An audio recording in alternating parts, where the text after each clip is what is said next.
सबसे पहले life insurance, ये स्टेटमेंट है ना बहुत दमदार है, क्योंकि हेल्थ इंश्योरेंस है वो टर्म इंश्योरेंस आप जब परचेस करते हो तब आपका फाइनेंशियल फाउंडेशन बहुत ही स्ट्रेंथन होता है। बट इसके अलावा आपको ये समझना भी ज़रूरी है कब आपको इंश्योरेंस प्रोडक्ट नहीं परचेस करना है। अगर आप एक पर्टिकुलर फाइनेंशियल इंस्टीट्यूट में जा रहे हो जहाँ से आपको फिक्स डिपॉजिट कराना है या फिर कुछ लोन लेना है, तो फिर ऐसे केस में वहाँ पे जो इंडिविजुअल्स है वो आपको रिक्वेस्ट कर रहे हैं कि आप एक इंश्योरेंस पॉलिसी भी परचेस करिएगा। देखो, इंश्योरेंस पॉलिसी फोर्सफुली अगर बेचा जा रहा है तो फिर आपको सतर्क रहना चाहिए। अगर आपका एक पर्टिकुलर गोल है जो एक इंश्योरेंस पॉलिसी परचेस करने के बाद आसानी से फुलफिल होगा after X Y Z number of years, तो फिर ऐसे समय पे इंश्योरेंस पॉलिसी परचेस करना गलत बात नहीं है।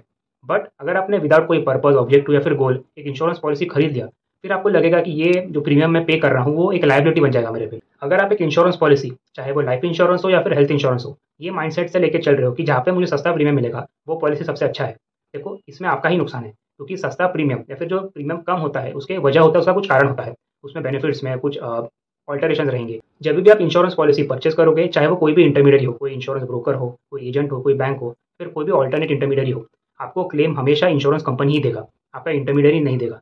तो फिर अगर कोई इंटरमीडियरी आपको ओवर कॉन्फिडेंटली कह रहा है कि आप ये सारी चीज़ें डिस्क्लोज मत कीजिएगा, क्लेम तो आराम से मिल जाएगा, तो फिर देखिए वो एक फॉल्स अफर्मेशन है, क्योंकि जो भी सेल्स ब्रोशर में, पॉलिसी वर्डिंग में, डॉक्यूमेंट में लिखा जाता है, उसी के बेसिस पे इंश्योरेंस पॉलिसी प्रोडक्ट सेल करती है और उसी के बेसिस पे क्लेम देती है।